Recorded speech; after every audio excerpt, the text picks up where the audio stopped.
So what if I told you that wishing for fewer problems is actually the exact reason you're completely stuck? Right. It's a tough pill to swallow. It really is. Welcome to the deep dive, by the way. Today, we're kind of dismantling that toxic positivity of modern self-help. Yeah, we're looking at why really smart, highly capable people, constantly fail to reach their actual potential. Exactly. And usually the advice we get is like a sugar rush, right? It's like just visualize success Yeah. and you feel great for an hour. But then you crash because it's empty calories. Right. But today's source material is, well, it's more like a hearty meal. It takes some digestion, but it actually sustains you. We've got our hands on a transcript of a classic 1990s speech by the personal development philosopher Jim Rohn. And the context of this speech is so important for you as you listen. He's speaking to an arena full of Herbalife distributors. Yeah, they were chasing this massive, I think it was a $400 million corporate goal. Exactly. And usually in that kind of corporate setting, it's a recipe for cheap adrenaline. Mm. Executives blasting loud music, telling everyone to stand on their chairs and scream. It's just pure, unadulterated hype. But we're looking right past that, right? Because Ron gets on stage and he explicitly rejects all that hype. Our mission today is to extract his timeless framework for actually navigating life's chaos. Yeah, he actually tells this hyped-up crowd that excitement on its own is worse than useless. Ron firmly believed that motivation without education is just dangerous. He drops that incredible line. He says, if you just motivate an idiot, all you have is a motivated idiot. It's such a cutting observation, but scientifically it's incredibly accurate. I mean, motivation is just kinetic energy. If you have that energy without a directional vector, without a foundational philosophy, you just create chaos faster. Wow, yeah. You can't build a skyscraper on a swamp. Right. You need a solid intellectual foundation first. Okay, let's unpack this. Because if the goal for you listening is to stop being a motivated idiot, how do we actually build that foundation? Ron argues it starts with two really rigid pillars: getting serious and getting smart. And he does not pull any punches with the getting serious part. No, he doesn't. He literally defines life as the struggle to keep death at a respectable distance. It is a really jarring definition, but he points out that decay is the natural order of the universe. Right. Gravity pulls things The down. needs take over the garden. Exactly. Death and failure constantly want to move in prematurely. So if you want a flourishing life, you have to actively, aggressively push back against that natural decay. I hear you, but let me push back on this for a second, because reading that line, it felt incredibly heavy to me. If I wake up every single day defining my life as a struggle to keep death away, I'm going to burn out by Tuesday. Yeah, that's the natural fear. Right. Doesn't treating every single day like it has life or death stakes just lead to chronic anxiety? Well, we have to distinguish between chronic anxiety and a healthy reverence for time. Yeah. Serious doesn't mean joyless. Ron isn't telling you to, stop laughing or walk around in a constant state of dread. So what does he mean then? He's demanding that you recognize the actual stakes of your choices. Whether you develop your potential, whether you can provide for your family, these aren't casual hobbies. They're serious matters. Okay, that makes sense. By treating them with gravity, you actually reduce anxiety because you stop sleepwalking through your decisions. You aren't surprised when things suddenly get hard. That makes a lot more sense. It's the difference between being anxious about the future and just being awake to it, which leads right into his second pillar, which is getting smart. Right. He insists that learning is the true beginning of wealth. But he has this very specific mechanism for how we should learn from our own failures, doesn't he? He does. He totally acknowledges that doing something wrong is a valid way to figure out how to do it right. But his caveat is brilliant. He says, don't let it take too long. Yeah, if you do it wrong for a year, that is long enough to learn the lesson. Exactly. You don't need a second year of misery just to prove the point. But that requires such a brutal level of self-awareness. You can't just write off a bad year as, like, bad luck. You actually have to dissect it. And all this, the seriousness, the objective self-education, it all funnels into Ron's central metaphor, the set of the sail. Ah, yes, the set of the sail. Let's define the psychology here for a second, because we're talking about locus of control, right? Yes, Ron delivers an absolute masterclass in locus of control here. And just to clarify, locus of control is the degree to which you believe you have control over the outcomes in your life. Internal versus external. Exactly. Someone with an external locus of control believes things happen to them. The economy, their boss, the weather. Or genetics. Right. But someone with an internal locus of control believes they are the primary driver of their outcomes. And Ron illustrates this beautifully with the sail metaphor. He points out that the exact same wind blows on everyone. The economic winds, the political winds. Yeah. They're blowing around the world for all of us. But the difference in where two people arrive at the end of the year isn't determined by the wind, it's determined by the set of the sail. Meaning your personal philosophy, your mindset. And this exposes a really uncomfortable truth. Blaming the wind is incredibly comforting for us. Oh, totally. It protects your ego. Right. If the economy is bad, well, it's not your fault you're failing. But Ron says it's entirely naive to wish for a more favorable wind. You only have the seed and the soil that are available on this planet. You can't ask for a different reality. Exactly. You can only set a better sail. You don't wish it was easier. You wish you were better. Okay, so let's say you're listening and you've bought into this. You've stopped blaming the wind. Your sail's mentally set with this new, serious philosophy. Why do so many smart people still drift? Well, because setting the sail is mental.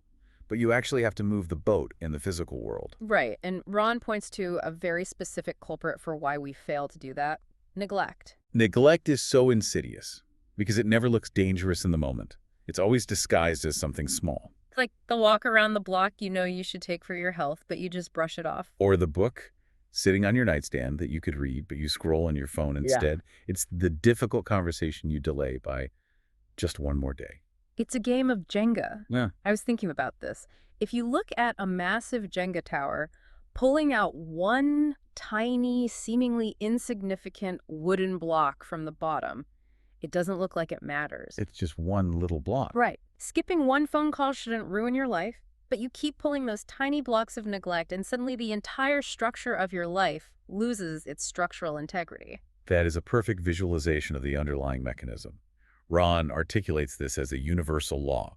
He says, everything affects everything else. It is a dangerous cognitive illusion to tell yourself, well, skipping this one little thing doesn't matter because it's isolated. Nothing in your brain is isolated. But wait, I have to stop you there, because saying everything affects everything else sounds incredibly exhausting. Like if I skip brushing my teeth one night, my career's going to fall apart. That sounds like paranoia. It does sound like paranoia. Yeah. Until you look at how neuroplasticity and self-image actually work. Your brain is constantly gathering evidence about who you are. Okay, I'm with you. When you ignore a small discipline, like when you tell yourself you'll do something and then you don't, you're actively training the neural pathway for making excuses. Wow. You're teaching your brain that your word means nothing. And that lack of self-trust cascades. But the reverse is also the mechanism for immense power. Every new positive discipline affects all your other disciplines. So it's really about building a self-image of reliability. Precisely. If you get a few small things going, it lifts the entire structure. Ron uses the founder of Herbalife, Mark Hughes, to hammer this home. Oh, right. The pennies example. Yeah. He asks the audience, how does someone manage an international empire spanning 15 countries? They do it by knowing exactly where the pennies go when they only have a few dollars. Ron says you cannot stride out of your front door to straighten out a massive corporation if you haven't even straightened out your own garage. That is such a phenomenal reality check. And for you listening, thinking about the sheer volume of information and responsibilities you juggle, I mean, we live in an era of massive information overload. We constantly feel pressured to make these sweeping, monumental life changes all at once. But Ron is arguing that mastering micro habits like straightening the garage, making that one phone call, that's the ultimate antidote to feeling overwhelmed. If you're disciplined when the amounts are small, life will eventually give you authority when the amounts are large. Okay, here's where the deep dive gets really interesting. Let's say you've done it. Your philosophy is rock solid. Your daily microdisciplines are flawless. Your garage is absolutely spotless. They're doing great. You are still going to get hit by a bus, metaphorically speaking. The external world is chaotic. How does Ron suggest we navigate the unpredictable chaos that we simply cannot control? He introduces a framework that is arguably the crown jewel of his philosophy, the seasons of life. I love this concept. It's a brilliant way to categorize the inevitable, cyclical nature of human experience. And he starts, naturally, with winter. Winter is hardship. And he doesn't just mean the weather, obviously. He means economic winters, social winters, and deeply personal winters. Right. He describes it as the time when Your heart is smashed in 1,000 pieces and the nights are unusually long. It's a time of profound loss. It is. And his advice for navigating winter is totally uncompromising. You cannot change the winter. You can't stand outside and yell at the snow to stop falling. You just have to get wiser, stronger, and better at surviving it. You have to develop your courage. And the psychological comfort of the season metaphor is that winter always, inevitably, gives way to spring. Spring represents opportunity. The ice thaws. But Ron stresses a massive misconception people have about spring. They think because the harshness of winter is over, spring is a time to relax. Which is a fatal error. You have to take advantage of spring with intense urgency. He gives this great visual of a farmer back where he grew up in Idaho. Oh, the bowling analogy. Yes, if you asked a farmer to go bowling in the middle of spring, the farmer would look at you like you were insane. You bowl in the winter when the ground is frozen. Exactly. When the window of opportunity opens in the spring, you have to plant the crop immediately because that window will slam shut. Opportunity is incredibly fleeting. He actually references the Beatles singing, "Life is very short," and points to tragic, unexpected losses like John Lennon to remind the audience that we don't have an infinite number of springs. Wow. Yeah, life is short. You can't just let a year pass by hoping things will magically grow on their own. So you plant with urgency in the spring, and then comes summer. And I want to spend some time here because summer is the most complex season. It really is. Summer is about two simultaneous actions, nourishing and protecting, because opportunity is always, without fail, mixed with difficulty. Ron says the minute you plant the garden, the busy bugs and the noxious weeds are out to destroy it. The threats are constant. He categorizes these enemies into external threats, like toxic people or bad economic news, and internal threats, which are honestly far more insidious. The internal enemies list he gives is a total gut punch. Yeah. He lists indifference, just letting yourself coast. He lists indecision, doubt, and worry. Yeah. But let's look at indecision for a moment. He says indecision robs your future. How exactly does that work mechanically? Why is not making a choice so destructive? If we connect this to the bigger picture, it comes down to cognitive load theory. When you leave a decision unmade, it doesn't just sit passively in the background. It takes up energy. Exactly. It creates an open loop in your brain. It acts like a software program running in the background of your computer, draining your battery and your working memory. Oh, that makes so much sense. You become exhausted not from doing the work, but from the anxiety of the unmade choice. Ironically, making a wrong choice is often better than making no choice, because a wrong choice yields immediate data that you can learn from. Indecision yields nothing but fatigue. Which is why you have to actively fight it. And this leads to my absolute favorite part of Ron's philosophy. In today's self-help world, we're bombarded with toxic positivity. Positive vibes only. Don't let negative thoughts in. Right, the good vibes movement. Yeah. And Ron completely incinerates that idea. He advocates for necessary, aggressive, negative thinking. He compares it to the human bloodstream. Exactly. You need red corpuscles to nourish the body, to carry oxygen. That's your positive, creative energy. But you absolutely must have white corpuscles to fight and kill infections. You need aggressive, destructive energy to protect what you've built. It's so countercultural. But it maps perfectly onto cognitive behavioral therapy, or CBT. In CBT, when you experience a cognitive distortion like irrational self-doubt or catastrophic worry, you don't just smile and send it good vibes. You actively interrogate it. You fight it. You dismantle the negative thought with aggressive logic. Exactly. Ron uses this wild anecdote to illustrate this fierce protection. He talks about a guy who tried to take a flash photograph of a mama bear's cub, and the mama bear nearly tore him to pieces. It's a great visual. He says you have to nourish your values like a mother, but take sword to your enemies like a father. If something like your own internal worry or self-doubt threatens your future, you attack it. It is a fierce posture to take toward your own mind, and it prepares you for the final season, fall, the time of harvest. The moment of truth. This is the season of absolute accountability. In the fall, you reap exactly what you sowed in the spring and protect it in the summer. And Ron's mandate for the fall is brutal. Take full responsibility for your crop, zero complaining. He says complaining starts as a minor infection, but if you let it go, it becomes a disease that paralyzes you. You either made the calls or you didn't. You were steady or you weren't. But there's a vital flip side to that accountability. If you did do the work and you did reap a massive harvest, offer absolutely no apologies. I love that. If you've genuinely helped people, solved problems, and created value, you deserve the success that follows. Do not shrink yourself to make other people comfortable. Do not apologize for your wealth or your results. So we've walked through this entire life cycle. You've set your sail. You've mastered your microdisciplines and defeated neglect. You've fought through the winters, sprinted through the springs, aggressively protected your summers, and taken total ownership of your autumn harvest. The full journey. It is. You have all of this lived experience. So what exactly is the protocol for processing that experience so it doesn't just fade away? Ron provides a very specific four-step blueprint for processing a life. Absorb, reflect, share, and get away. Let's start with absorb, because it ties right back to vulnerability. He tells the audience to be a sponge. Let life's problems genuinely touch your heart. Do not build emotional armor. Because, and this is such a profound observation, the exact same walls that keep out disappointment also keep out happiness. It's so true. If you numb the pain, you numb the joy. You cannot serve people or lead a team or truly connect with your family if you have armored yourself against feeling their struggles. Right. And once you have genuinely absorbed the raw experience of life, you move to step 2. Reflect. Ron calls this running the tapes again. Yeah, I love this part. I picture this like an elite athlete in a film room. A professional quarterback doesn't just play a game on Sunday and then go home and forget about it. They sit in a dark room on Monday and watch every single play. They analyze the footwork, the missed opportunities, the successful reads. It's systematic. Ron is telling us to apply that exact same athletic rigor to our daily lives. At the end of the day, or at the end of a difficult meeting, run the tape. Play it back in your mind. Psychologists call this deliberate practice. It is the fundamental difference between someone who has 10 years of experience and someone who just have 1 year of experience repeated 10 times. Oh, that's a great distinction. Reflection is the engine that turns raw, chaotic experience into usable wisdom.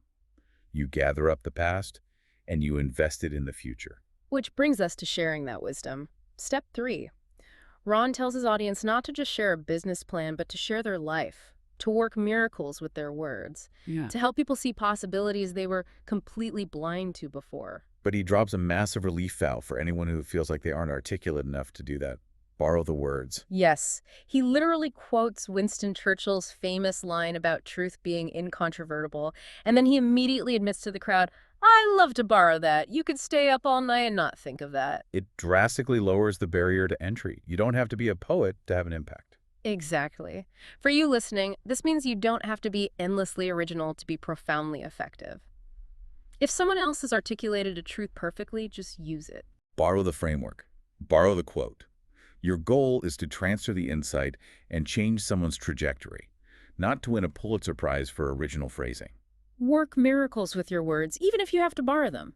And then finally, step 4, his absolute last piece of advice for having the best year ever: get away. You have to balance this intense ambition with spirituality and relationships. He defines true friends as those people who know all about you and still like you. Which is just the most beautifully realistic definition of friendship I've ever heard. Right. You have to balance the aggressive pursuit of the harvest with the very things that make the harvest worth consuming in the first place.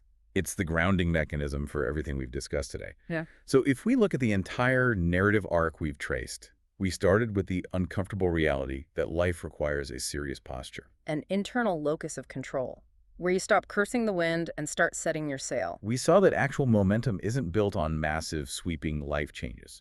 It's built on avoiding the tiny, microscopic blocks of neglect that cause our Jenga tower to collapse. We learned the mechanics of neuroplasticity, how every small discipline trains the brain to execute the next one. And we navigated the chaos of the seasons, enduring the winters, sprinting through the fleeting springs, Acting as aggressive white blood cells against the internal cognitive distortions of summer. and taking uncompromising ownership of our autumn harvests. And we finished by learning how to process it all, keeping our walls down to absorb the pain and joy, running the tapes like an elite athlete to extract the wisdom, sharing borrowed words to help others, and maintaining the friendships that keep us human. True learning is not passive consumption. You are not listening to this deep dive just to collect interesting psychological trivia. You're here to fundamentally alter the set of your sail based on the mechanics we've uncovered. Which brings us to a final thought for you to ponder. We've talked deeply about how everything affects everything else, and how small neglects cascade into massive failures. But let's flip that and look at it from a new angle. Think about the one specific, seemingly harmless bad habit in your life right now. The one you defend the most. The one you tell yourself isn't a big deal because it's isolated. Right. Maybe it's hitting snooze 3 times or always being 5 minutes late or a specific way you procrastinate. If everything truly affects everything else, is it possible that this one protected habit isn't just a minor flaw? Oh, wow. Is it possible that specific behavior is the secret heavy anchor keeping your entire ship from catching the wind, no matter how perfectly you think you've set your sail? That is a question that requires some serious intellectual honesty to answer. It's not a quick fix. It's going to require you to really run the tapes of your own behavior. But identifying that anchor might just be the most liberating thing you do for yourself all year.